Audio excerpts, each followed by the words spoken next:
Hello दोस्तों, स्वागत है आपका अपने ही यूट्यूब चैनल अचीव एम पर। दोस्तों, आज की वीडियो बिहार शिक्षक भर्ती परीक्षा से संबंधित महत्वपूर्ण टॉपिक से है। दोस्तों, आपको पता ही है कि बिहार शिक्षक भर्ती परीक्षा के सिलेबस में साफ साफ ये मेंशन किया गया है कि बिहार की SCERT की बुक से आपके प्रश्न बनेंगे। तो दोस्तों, हम यहाँ पर वही कवर करा रहे हैं कि बिहार की SCERT की बुक से किस प्रकार के प्रश्न बन सकते हैं और क्या क्या संभावनाएं हैं। इससे बाहर भी हम इम्पोर्टेंट फैक्ट को भी कवर करेंगे। तो दोस्तों, आज हमारा इस सीरीज़ का 12th पार्ट है। इससे पहले कि हमने 11 चैप्टर कवर कर लिए हैं और उनकी प्लेलिस्ट भी हमने अपने चैनल पर अपलोड की हुई है। यदि आपने वह नहीं देखी है तो आप उसको देख सकते हैं, ठीक है। और यहाँ से हम चैप्टर नंबर 12 स्टार्ट करेंगे, मान गए लोहा से। दोस्तों, ये चैप्टर है और इसमें हम क्या करेंगे, सबसे पहले हम चैप्टर को संक्षेप में पढ़ेंगे, उसके बाद हम इसके इम्पोर्टेंट क्वेश्चंस को देखेंगे। दोस्तों, आज हम 2 चैप्टर एक साथ कवर करेंगे, चैप्टर नंबर 12 और चैप्टर नंबर 13। तो चलते हैं, स्टार्ट करते हैं मान गए लोहा से। दोस्तों, इसमें क्या होता है, इसमें बच्चे होते हैं वो क्या करते हैं, वो विद्यालय की दीवार पर देखते हैं कि एक पोस्टर लगा है। उस पोस्टर पर लिखा हुआ था कि विश्व विकलांग दिवस जो है वो 3 दिसंबर 2012, मतलब ये 2012 का था, तो 3 दिसंबर को मनाया जाता है, ठीक है। आपको ये भी पूछ सकते हैं कि विश्व विकलांग दिवस कब मनाया जाता है, तो आपको पता होना चाहिए 3 दिसंबर को मनाया जाता है। और फ्रेंड्स, सबसे इम्पोर्टेंट ये है कि आप 2023 कि विश्व विकलांगता दिवस की थीम भी आप पढ़कर जाना, ठीक है।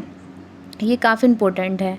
नेक्स्ट चलते हैं, अब बच्चे आपस में बात करते हैं कि ये विश्व विकलांगता दिवस क्यों मनाया जाता है और ये विकलांग क्या होते हैं। तो इस प्रकार से वो अपने शिक्षक से पूछते हैं, बच्ची शिक्षक से पूछती हैं कि ये विकलांग क्या होते हैं। तो फिर दोस्तों, जो टीचर होता है वो बताता है कभी कभी दुर्घटना या बीमारी के कारण कुछ लोगों में शरीरी बनावट में भिन्नता आ जाती है, जिस कारण से उनका जो शरीर होता है वो किसी किसी का तो शरीर जो होता है वो जन्मजात भिन्नता पूर्ण होता है, लेकिन किसी किसी का क्या होता है, दुर्घटना या बीमारी से हो जाता है, उन्हीं को ही विकलांग कहा जाता है। और फ्रेंड्स, इन विकलांग जो होते हैं इनके लिए ही एक क्या बोलते हैं आयोजन किया गया है, जिसको 3 दिसंबर में मनाया जाता है, ठीक है। विकलांगता दिवस के नाम से इसको जानते हैं। और फ्रेंड्स, इसमें ही नेत्रहीनों के बारे में बात की गई है।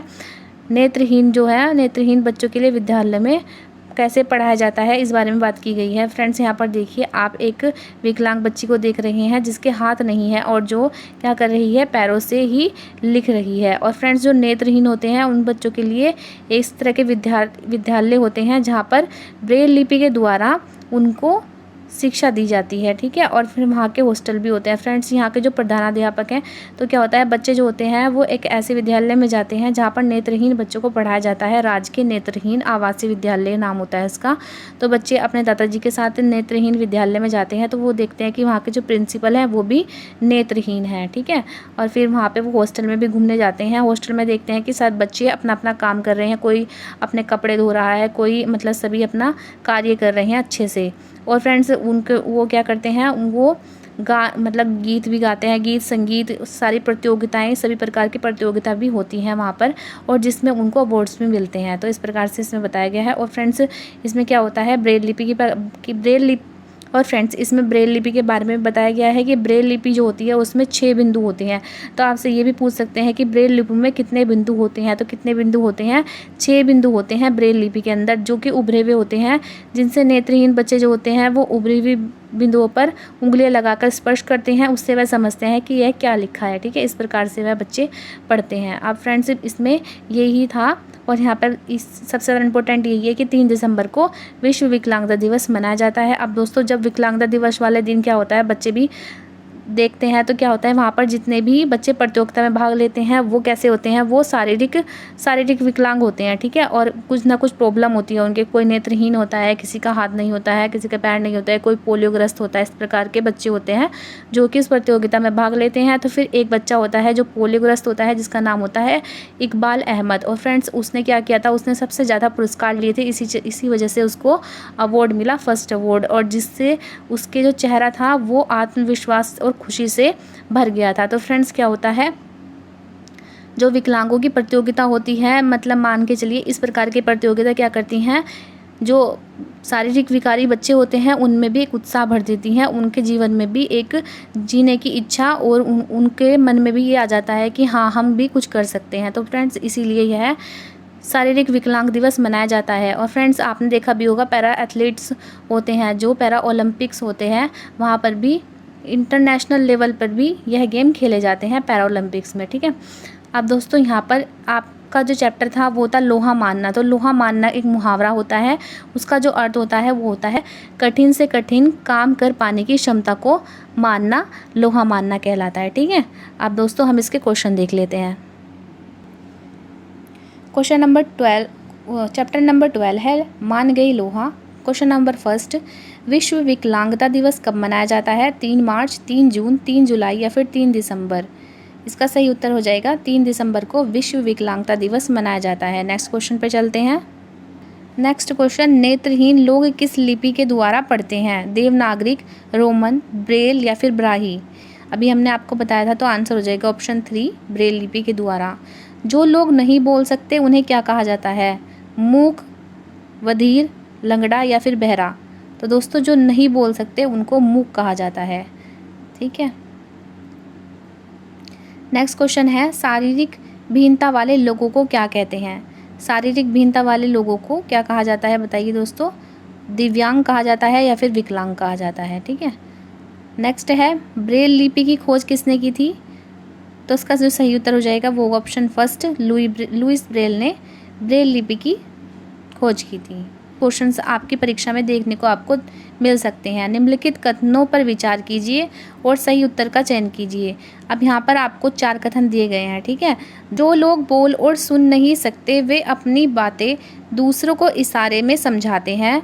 जो लोग बोलकर सुन नहीं सकते वे दूसरों की बातें हमेशा उनके होठों को देखकर पूरी तरह समझ जाते हैं।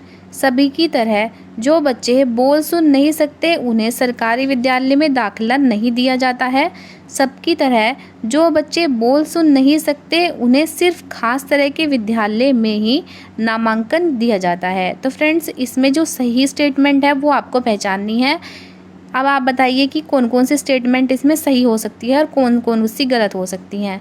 तो फ्रेंड्स इसमें क्या होगा, फर्स्ट स्टेटमेंट इसमें सही है, सेकंड भी सही है, और जो थर्ड और फोर्थ है ये सही नहीं है। क्यों सही नहीं है?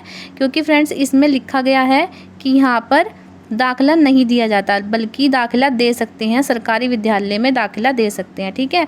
और यहाँ पर ये भी लिखा गया है कि जो सिर्फ खास तरह के बच्चे विद्यालय में ही नामांकन दिया जाता है। तो ऐसा कुछ नहीं है, खास तरह का नहीं है। जो एक साधारण तरह के विद्यालय होते हैं उनमें भी बच्चे जो हैं वो एडमिशन ले सकते हैं। तो फ्रेंड्स इसका जो सही उत्तर हो जाएगा वो होगा ए और बी। इस प्रकार के प्रश्न भी आपको यहाँ से देखने के लिए मिल सकते हैं। तो फ्रेंड्स ये हमारा चैप्टर कंप्लीट हो गया है। अब हम चलते हैं चैप्टर नंबर 13 पे।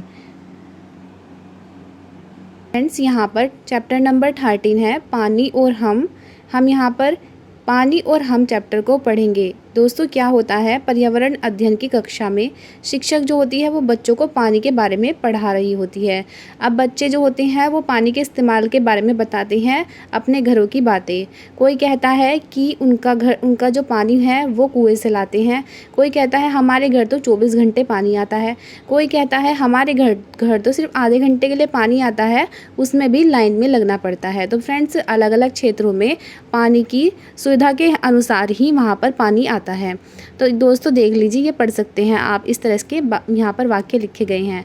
फ्रेंड्स ये पर्यावरण टीचर कौन सी है? पर्यावरण अध्ययन की टीचर है, ईवीएस के टीचर है। तो पानी से संबंधित क्वेश्चंस भी जरूर बनेंगे। तो फ्रेंड्स पानी से रिलेटेड क्वेश्चन कैसे बन सकते हैं? आपसे पूछ सकते हैं कि जल दिवस कब मनाया जाता है। तो आपको पता होना चाहिए जल दिवस कब मनाते हैं। 22 मार्च को जल दिवस मनाया जाता है। और दोस्तों 22 मार्च 2023 की थीम पूछ ली जाए तो आप क्या बताएंगे? परिवर्तन में तेजी। क्या होगी? परिवर्तन में तेजी, ये इसकी थीम है इस बार की, ठीक है, तेजी। नेक्स्ट चलते हैं। अब दोस्तों हम देखेंगे, दोस्तों सबसे पहले हम चैप्टर को संक्षेप में देखेंगे, उसके बाद हम इससे रिलेटेड सारे क्वेश्चंस को कवर करेंगे और दोस्तों हम इससे रिलेटेड एक्स्ट्रा इंपॉर्टेंट फैक्ट को भी देखेंगे, ठीक है। अब देखिए दोस्तों यहाँ पर जल के बारे में ही बताया गया है। अब देखिए यहाँ पर दोस्तों रामू जो है वो किससे पानी भर रहा है? हैंडपम्प से पानी भर रहा है। और अकरम जो है वो यहाँ पर बता रहा है कि हमारे घर तो यहाँ पर आधे घंटे के लिए ही पानी आता है। और सलमा जो है वो नहर से पानी भरकर लेकर आती है। तो फ्रेंड्स नहर, नलकूप, हैंडपम्प, कुएं, ये सभी पानी के स्रोत होते हैं। अब नेक्स्ट चलते हैं। तो देखिए यहाँ पर बच्चों के द्वारा बताया गया है कि उनके क्षेत्र में अधिक पानी आने से बाढ़ भी आ जाती है। अगर ज़्यादातर वर्षा जिन इलाकों में ज़्यादा वर्षा होती है वहाँ पर क्या होता है, तराइन वाले जो क्षेत्र होते हैं वहाँ पर ज़्यादा वर्षा होने पर बाढ़ तक भी आ जाती है और यह नहरों के द्वारा आती है या फिर काफ़ी दिनों तक वर्षा होने के कारण यह स्थिति देखी जा सकती है। तो दोस्तों देखिए इस प्रकार से यहाँ पर बाढ़ की स्थिति दिखाई गई है। देखिए एक तरफ यहाँ पर क्या हो रहा है, घर जो है वो जलमग्न हो गए हैं और एक तरफ क्या दिख रहा है आपको, जो पटरियां हैं रेल की वो भी जलमग्न हो गई हैं। अब नेक्स्ट चलते हैं। अब दोस्तों यहाँ पर एक तारीख दी गई है 18 अगस्त 2008। ये इम्पोर्टेंट तारीख है। क्यों है ये इम्पोर्टेंट? क्योंकि यहाँ पर क्या हुआ था, बिहार में बाढ़ आई थी 18 अगस्त 2008 को और वो इस प्रकार की बाढ़ थी कि जो लोग थे वो बहुत ही ज़्यादा परेशान हो गए थे यहाँ के। और फ्रेंड्स 500 से अधिक लोग काल के गाल में समा गए थे। दोस्तों देखिए इतनी ज़्यादा भयंकर बाढ़ आई थी। और दोस्तों बिहार का शोक किसे कहा जाता है?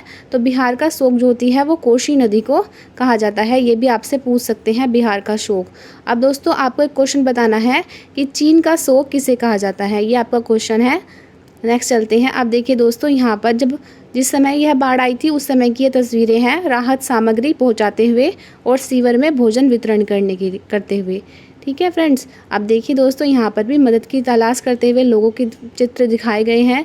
एक तरफ देखिए बच्चे के चित्र हैं और एक तरफ ये पशु भी बहुत ज़्यादा परेशान हो गए थे और बहुत मरे भी थे। तो दोस्तों ये 2008 की घटना है। ठीक है, और यह बिहार क्षेत्र में आई थी और नेपाल के तराइन और बिहार क्षेत्र में वर्षा के कारण यह स्थिति हो गई थी। अब दोस्तों हम इससे रिलेटेड इंपॉर्टेंट क्वेश्चंस भी देख लेते हैं। ये चैप्टर इतना ही था। चलते हैं क्वेश्चंस की तरफ। फ्रेंड्स ये है हमारे चैप्टर नंबर 13 के पानी और हम के क्वेश्चन। चैप्टर नंबर 13 है पानी और हम। प्रश्न नंबर 1 है समुद्र का पानी कैसा होता है, मीठा, नमकीन, खारा या फिर तीखा? तो दोस्तों समुद्र में अधिकतर नमक की मात्रा अधिक पाई जाती है, इसीलिए यहाँ पर आ जाएगा ऑप्शन 2 नमकीन होता है समुद्र का जल। नेक्स्ट क्वेश्चन है पृथ्वी का कितना प्रतिशत भाग जल से घिरा है? बताइए दोस्तों कितना % जल से घिरा हुआ है? हाल ही में वर्षा में बिहार में किस वर्ष भयंकर बाढ़ आई थी? दोस्तों हमने आपको अभी बताया था 2008 में बाढ़ आई थी और यह कोसी नदी के कारण आई थी, इसीलिए कोसी नदी को बिहार का शोक भी कहा जाता है। नेक्स्ट क्वेश्चन नंबर 4 गंगा का जलस्तर बढ़ने से क्या हो जाता है? तो दोस्तों गंगा का जलस्तर बढ़ेगा तो यहाँ पर क्या आ जाएगी, बाढ़ आ जाएगी। ठीक है। क्वेश्चन नंबर 5 बाढ़ कैसी आपदा होती है? दोस्तों बाढ़ जो होती है ये प्राकृतिक आपदा होती है। प्राकृतिक आपदा का मतलब होता है यह मानव निर्मित नहीं होती है, ये अपने आप ही आती है प्रकृति के साथ। वर्षा ज़्यादा होती है ना, इसलिए यह आ जाती है। अब दोस्तों हम कुछ इंपॉर्टेंट फैक्ट भी देख लेते हैं जो कि हमारी परीक्षा के लिहाज से काफ़ी इंपॉर्टेंट है। अब दोस्तों क्योंकि जल की बात हुई है तो हम चाहते हैं कि जल से रिलेटेड जितने भी क्वेश्चंस हो सके वो सभी यहाँ से कवर हो जाएं। फ्रेंड्स सबसे पहले हम आपको ये कहना चाहेंगे अगर आपको वीडियो थोड़ी सी भी पसंद आ रही है तो प्लीज़ वीडियो को एक बार ज़रूर लाइक कर दीजिए करें। इससे हमें मोटिवेशन मिलता है जिससे कि हम आपके लिए और भी अच्छी अच्छी वीडियोज़ लाते रहेंगे। तो फ्रेंड्स चलते हैं क्वेश्चन पर। क्वेश्चन में पूछा गया था नेपाल से निकलकर बिहार में बहने वाली प्रमुख नदियाँ कौन कौन सी हैं? तो आपको नेपाल से निकलने वाली बिहार में जाने वाली नदियों के नाम भी पता होने चाहिए। फर्स्ट है बागमती, कमला, सरयू या जिसे घाघरा भी कहा जाता है, कोशी, गंडक, बूढ़ी गंडक और महानंदा। ये सभी नेपाल से निकलकर बिहार में जाती हैं। नेक्स्ट क्वेश्चन है मध्य प्रदेश से निकलकर बिहार में बहने वाली प्रमुख नदियाँ कौन कौन सी हैं? सोनपुर, पुनपुन और कर्मनाशा। ये मध्य प्रदेश से निकलकर बिहार में जाती हैं। नेक्स्ट है बिहार की सबसे लंबी और सबसे बड़ी नदी कौन सी है? Very important question. गंगा नदी जो है वो बिहार की सबसे लंबी और सबसे बड़ी नदी है। नेक्स्ट गंगा नदी कहाँ से निकलती है और कहाँ गिरती है? तो गंगा नदी जो है उत्तराखंड की उत्तरकाशी जिले के गंगोत्री नामक हिमानी से निकलती है और बक्सर के निकट बिहार में प्रवेश करती है। दोस्तों इस तरह से भी क्वेश्चन पूछ लिया जाएगा कि गंगा नदी जो है वो कहाँ से बिहार में प्रवेश करती है, तो आपको पता होना चाहिए कि बक्सर के निकट से यह प्रवेश करती है और बिहार के मैदान को 2 भागों में विभाजित करती है। पश्चिम बंगाल में प्रवेश करके बंगाल की खाड़ी में यह गिर जाती है। नेक्स्ट है नेपाल से निकलकर बिहार में बहने वाली नदी में सबसे लंबी नदी कौन सी है? तो दोस्तों कोसी नदी जो है वो नेपाल से निकलकर बिहार में बहने वाली सबसे लंबी नदी है। नेक्स्ट चलते हैं, किस नदी को बिहार का शोक कहा जाता है? अभी हमने आपको बताया था कोसी नदी को बिहार का शोक कहा जाता है। सोन नदी कहाँ से निकलती है तथा किस नदी में आकर मिल जाती है? यह मध्य प्रदेश में अमरकंटक से निकलती है तथा पटना के निकट गंगा में मिल जाती है। नेक्स्ट है, पुनपुन नदी कहाँ से निकलती है तथा किस नदी में आकर मिल जाती है? तो यह मध्य प्रदेश के पठारी भाग से निकलती है तथा पटना के निकट फुतवा में गंगा में आकर मिल जाती है। तो फ्रेंड्स आपको पता होना चाहिए पुनपुन नदी फुतवा में गंगा में मिल जाती है। नेक्स्ट है, करमनाशा नदी कहाँ से निकलती है तथा किस नदी में आकर मिलती है? तो करमनाशा नदी जो है वो विंध्याचल से निकलती है और चौसा के बक्सर से के निकट यह गंगा में मिल जाती है। दोस्तों आप देख ही रहे हैं गंगा की सहायक नदियाँ हैं ये सभी। गंगा की सहायक नदियों में उत्तर की ओर कौन सी नदी सबसे लंबी है? तो दोस्तों उत्तर की तरफ से पूछा है, जैसे कि गंगा जा रही है तो इधर वाली जो रेंज होती है तो इधर वाली रेंज में जो सबसे लंबी नदी है वो कौन सी है? तो दोस्तों ये कोसी नदी होगी, ठीक है, कोसी नदी। तो यही यहाँ पर बताया गया है। नेक्स्ट है, उत्तरी बिहार के मैदान में सबसे पूर्वी नदी कौन सी है? उत्तरी बिहार के मैदान में सबसे पूर्वी नदी पूछा है तो महानंदा है। नेक्स्ट है, फल्गु नदी की मुख्य धारा क्या कहलाती है? तो यह निरंजना कहलाती है फल्गु नदी की मुख्य धारा। कौन सी नदी उत्तर प्रदेश तथा बिहार के बीच सीमा का काम करती है? तो करमनाशा नदी जो है वो उत्तर प्रदेश और बिहार के बीच सीमा का काम करती है। बहुत इंपॉर्टेंट है, स्टार मार्क कर लीजिए। नेक्स्ट है, एशिया का सबसे बड़ा सड़क पुल किस नदी पर है और कहाँ पर है? तो दोस्तों यह महात्मा गांधी सेतु, यह गंगा नदी पर है जो पटना में है। नेक्स्ट है, राजेंद्र सेतु किस नदी पर है और कहाँ है? दोस्तों ये गंगा नदी पर है और मोकामा के निकट है।